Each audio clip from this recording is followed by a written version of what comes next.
मैं हूं Imtiaz Ahmed. YouTube channel IT Z English में आपका स्वागत करता हूं। आज के इस वीडियो लेक्चर में हम लोग बिहार बोर्ड के क्लास 12 की एक कविता ओड टू ऑटम का एक्सप्लेनेशन पढ़ेंगे। ये कविता थोड़ी लंबी है, इसलिए मैंने इसको दो भागों में डिवाइड कर दिया है, पार्ट 1 और पार्ट 2। पार्ट 1 में आप लोग ऑथर का बायोग्राफी और कविता का पहला स्टेंजा पढ़ेंगे और फिर पार्ट 2 में पोयम के दूसरे और तीसरे स्टेंजे का एक्सप्लेनेशन हम लोग सीख लेंगे। अबाउट द ऑथर, ऑथर के बारे में स्क्रीन पर एक चित्र देख रहे हैं। ये आपके महानतम कवि जॉन कीट्स हैं। ओड टू ऑटम कविता के लेखक जो हैं John Keats. Date of birth, John Keats का डेट ऑफ बर्थ जो है 31 अक्टूबर 1795, 31 अक्टूबर 1795 ईस्वी को जॉन कीट्स का जन्म हुआ था। बर्थ प्लेस, जन्म स्थल, जॉन कीट्स का जन्म मूनफील्ड नामक जगह पर हुई थी जो लंदन के पास है। जॉन कीट्स का डेथ 23 फरवरी 1821 को हुआ था। आप ध्यान से देखो, बर्थ हुआ था 1795 में और डेथ हो गई 1821 में। इसका मतलब हुआ कि जॉन कीट्स इस दुनिया में सिर्फ और सिर्फ 26 साल रहे और इन 26 सालों में John Keats greatest romantic poet के नाम से याद किए जाते हैं। ठीक है। डेथ प्लेस, मृत्यु की जगह, जॉन कीट्स का डेथ इटली में हुआ था, ये भी पते की बात है। बर्थ हुआ था इंग्लैंड में और डेथ हुआ इटली, जिसको कभी हम रोम कहा करते थे। कॉज ऑफ डेथ, मृत्यु का कारण, जॉन कीट्स का देहांत ट्यूबरकुलोसिस नामक बीमारी से हुआ था, जिसे हम लोग क्षय रोग के नाम से जानते हैं। अब आइए थोड़ी सी जानकारी हम जॉन कीट्स के माता पिता के बारे में प्राप्त कर लें। फादर्स नेम, जॉन कीट्स के पिता का नाम थॉमस कीट्स था, थॉमस कीट्स। मदर्स नेम और माँ का नाम फ्रांसिस जेनिंग्स। धर्म के हिसाब से जॉन कीट्स जो थे एक बैप्टिस्ट थे। क्रिश्चियन धर्म के अंदर जिन लोगों को बपतिस्मा हासिल होता है, बपतिस्मा प्राप्त हो जाता है, उन्हें बैप्टिस्ट कहा जाता है। तो जॉन कीट्स जो थे धर्म के हिसाब से एक बैप्टिस्ट थे, अर्थात इनको बपतिस्मा प्राप्त हुआ था। हॉबी, जॉन कीट्स की हॉबी क्या थी? John Keats deeply interested in boxing and cricket. आप चित्र में ध्यान से देखिए, पहला चित्र बॉक्सिंग को दर्शा रहा है और दूसरा चित्र क्रिकेट को दर्शा रहा है। इन दोनों खेलों में जॉन कीट्स को डीपली इंटरेस्ट था, यानी कि गहरे तरीके से रुचि थी। अब देखते हैं प्रोफेशन। प्रोफेशन का मतलब होता है पेशा। तो याद रखिएगा, ये पंक्ति आपके एग्जामिनेशन के लिए बहुत बहुत इम्पोर्टेंट है। जॉन कीट्स रोमांटिक पोएट थे, romantic poet of the 19th century. John Keats 19वीं शताब्दी के रोमांटिक कवि थे। कीट्स वर्क्स, कीट्स की रचनाएं। ठीक है। जॉन कीट्स की पहली रचना lines in imitation of Spenser थी, जिसको जॉन कीट्स ने 1814 ईस्वी में पब्लिश कराया था। जॉन कीट्स की दूसरी महत्वपूर्ण रचना थी पोएम्स। जो उनकी कविताओं का संकलन थी। फर्स्ट वॉल्यूम ऑफ पोएट्री जो शीर्षक से प्रकाशित हुई, शीर्षक था पोयम्स, जिसे 1817 ईस्वी में प्रकाशित किया गया। हिज फेमस ओड्स, पहला इनका ओड था ओड ऑन इंडोलेंस, ये पहला ओड।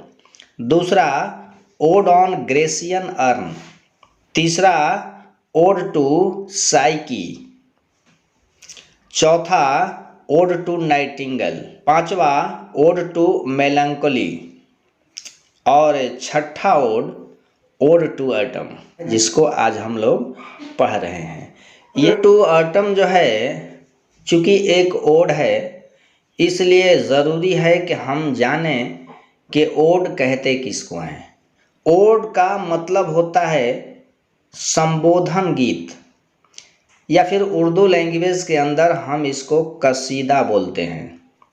अ लिरिक पोयम, एक गाई जाने वाली कविता, lyric poem, typically one in the form of an address. Typically one का मतलब होता है विशिष्ट रूप से। गाई जाने वाली कविता जो विशिष्ट रूप से इन द फॉर्म ऑफ एड्रेस, एक संबोधन के रूप में हो, टू अ पार्टिकुलर सब्जेक्ट, एक विशेष विषय को।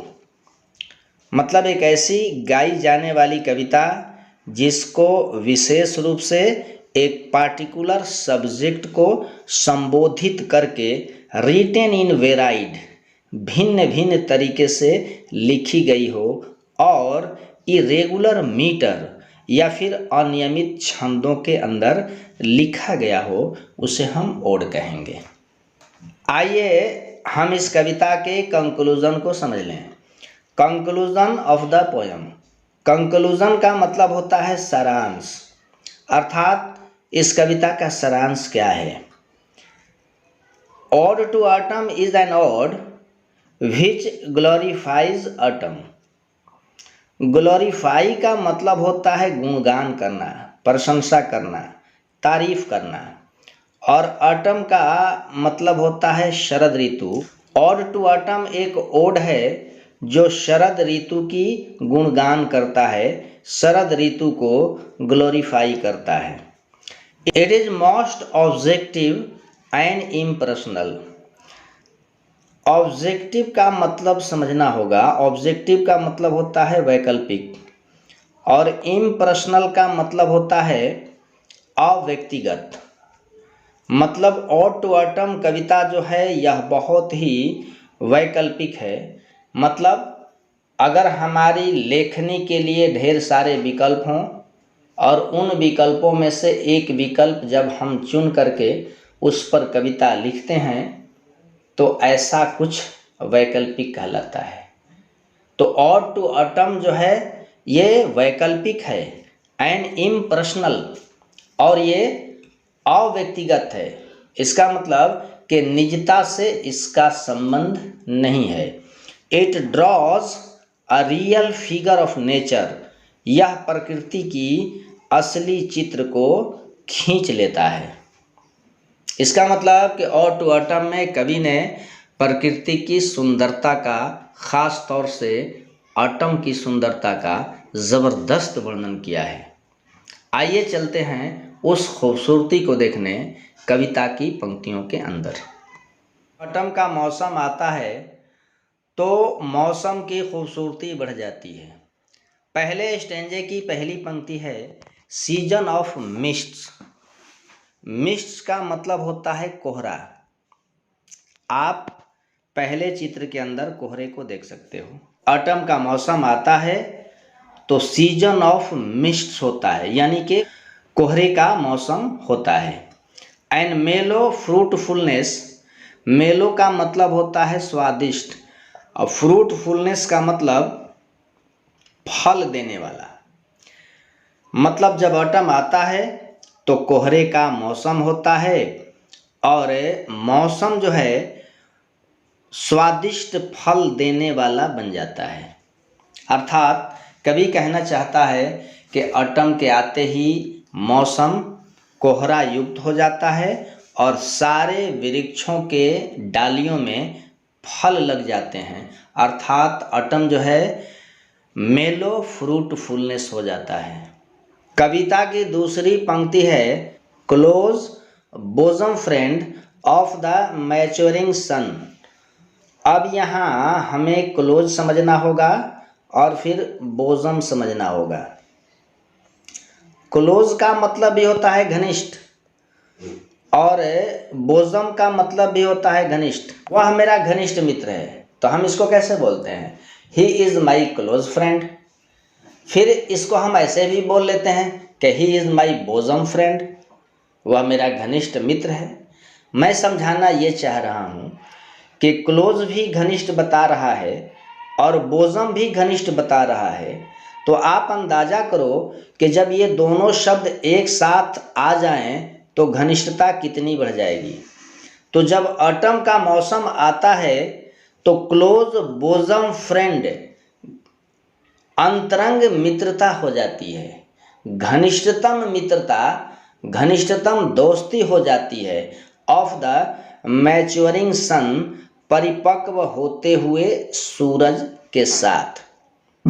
इस पंक्ति में कवि कहना चाहता है, मैंने दिखलाया भी है, ये पहला चित्र आप देख लो, ये ऑटम का चित्र है और दूसरे में परिपक्व होता हुआ सूर्य है।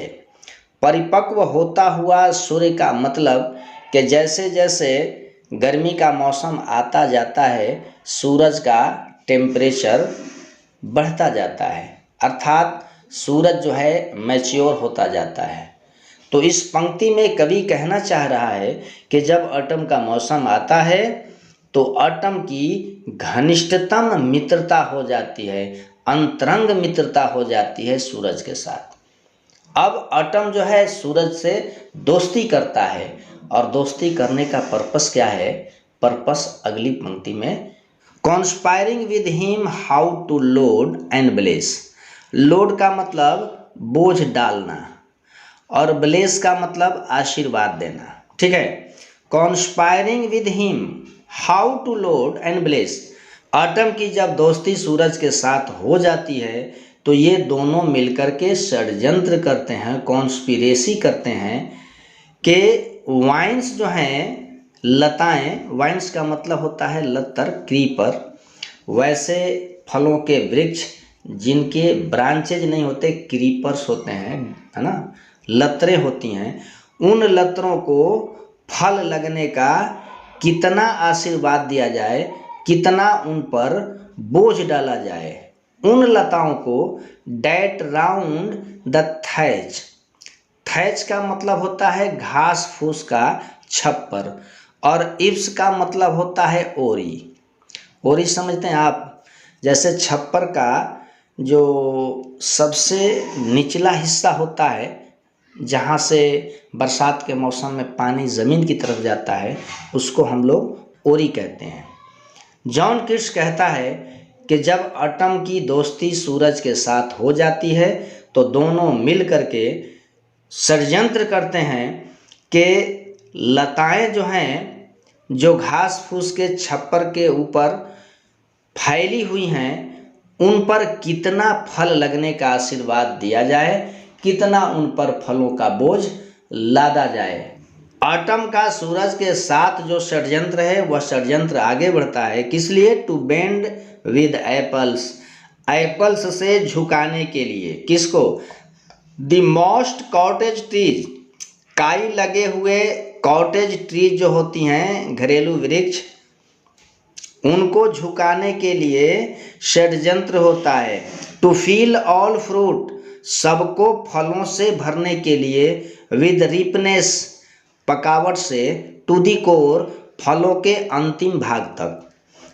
मतलब ऑटम षड्यंत्र करता है कि घरों के अंदर जो कॉटेज ट्रीज होती हैं जिन पर काई जमा होता है, उन पर एप्पल को कितना लादा जाए ताकि उनकी डालियां झुक जाएं और सारे फल जो हैं अंतिम छोर तक पकावट से, रीपनेस से भर जाएं। ये षड्यंत्र किया जाता है एटम के द्वारा सूरज के साथ मिल करके। फिर इनका षड्यंत्र आगे बढ़ता है to swell the gourd. Swell का मतलब होता है फुला देना और गॉड का मतलब होता है कोहड़ा। आप चित्र में कोहड़े को देख लो। षड्यंत्र किया जाता है कि टू स्वेल द गॉड मतलब कोहड़े को फुलाने का षड्यंत्र किया जाता है। एंड पलम, पलम का मतलब भी बड़े आकार में बढ़ा देना यानी कि फुला देना। और हैज़ल का मतलब होता है अखरोट। मैंने चित्र में अखरोट को भी दर्शाया है। षड्यंत्र बढ़ता है कि टू स्वेल द गॉड यानी कि कोहड़े को फुला दिया जाए और हैज़ल के जो सेल हैं अखरोट के उसको पलम कर दिया जाए, उसको भी फुला दिया जाए। ये षड्यंत्र किया जाता है एटम के द्वारा सूरज के साथ मिल करके। इनका षड्यंत्र यहीं तक नहीं रुकता, आगे बढ़ता है with A sweet kernel. Kernel का मतलब होता है बीज, स्वीट का मतलब मीठा। मीठा बीज लगाने का षड्यंत्र किया जाता है। किस लिए? टू सेट बर्डिंग मोर। बर्डिंग का मतलब होता है कली। टू सेट बर्डिंग मोर ढेर सारी कलियां लगाने का मतलब जब एटम आता है तो फल जो हैं मधुर बीजों के साथ, मीठे बीजों के साथ भरपूर हो जाते हैं और ढेर सारी कलियां खिल जाती हैं। ढेर सारी कलियां एंड स्टील मोर और भी ढेर सारी कलियां लेटर फ्लावर्स और बाद में फूल लगते हैं। फूल फ्लावर्स चित्र में आप देख लो, यहाँ पहले कली लग रही है, टू सेट बर्डिंग मोर ढेर सारी कलियां लग जाती हैं, है ना, और फिर लेटर फ्लावर्स फिर फूल लग जाते हैं। किस लिए? फॉर बीज मधुमक्खियों के लिए। मतलब इस पंक्ति में कवि प्रकृति का सुंदरतम चित्रण कर रहा है कि जब एटम आता है तो फलों के जो कर्नेल होते हैं, बीज होते हैं, वो स्वीट हो जाते हैं। ढेर सारी कलियां लग जाती हैं, ढेर सारी कलियां, और फिर कलियों के बाद फूल लग जाता है मधुमक्खियों के लिए। देख रहे हो ना आप, फूल से ये जूस निकाल रही है मधु बनाने के लिए। ठीक है, चलते हैं अगले पंक्ति की तरफ। एटम में जब फूल लग जाते हैं तो आपने देखा कि उन फूलों से मधुमक्खियां जो हैं हमारे लिए मधु बनाती हैं। मधुमक्खियां क्या सोचती हैं, क्या उनके मन में विचार बनता है, ये कविता की दो पंक्तियों में देख लिया जाए। सोचती हैं कि until they think warm days will never cease. वो सोचती हैं कि जब तक वार्म डेज नहीं होगा, गर्म दिन नहीं आएगा, नेवर सीज हमें कभी रोका नहीं जाएगा। मधुमक्खियों की सोच है कि जब तक गर्मी का मौसम नहीं आएगा, जब तक ऑटम रहेगा, जब तक शरद ऋतु रहेगा, हम फूलों के रसों से मधु बनाती रहेंगी।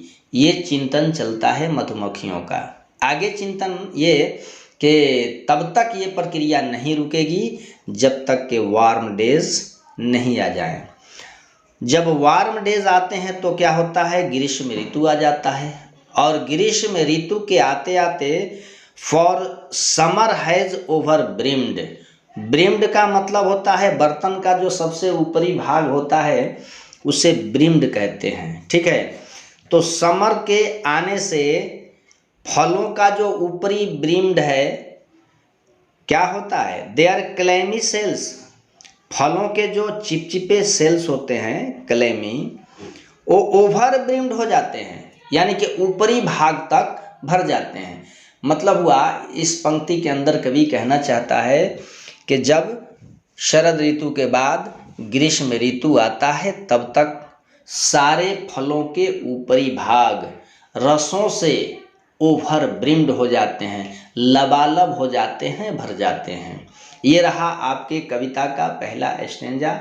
मुझे पूरा भरोसा है कि आपके ज़हनो दिल में ऑटम का एक चित्र बना होगा।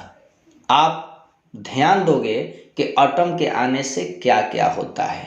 कोहरे का मौसम हो जाता है, कलियां खिल जाती हैं, फूल आ जाते हैं, सारे वृक्षों के ऊपर फल लग जाते हैं। एप्पल्स के जो वृक्ष हैं उनकी डालियां झुक जाती हैं फलों के बोझ से, और क्रीपर्स वाली जो वृक्ष होती हैं फलों का, जैसे कि अंगूर वगैरह का, उन पर ढेर सारे फल लग जाते हैं। उन क्रीपर्स में फल लगते हैं जो घास फूस के छप्पर के ऊपर फैली रहती हैं। ये सुंदर चित्रण जॉन कीट्स के द्वारा किया गया है। मुझे पूरा भरोसा है कि आपने पहले स्टेंजे को अच्छी तरह से समझ लिया होगा। आप इंतज़ार करेंगे मेरे पार्ट 2 के वीडियो का, जिसको मैं बहुत जल्द आप तक पहुंचाऊंगा। फिर मिलता हूं अगले क्लास में, तब तक के लिए खुदा हाफिज़।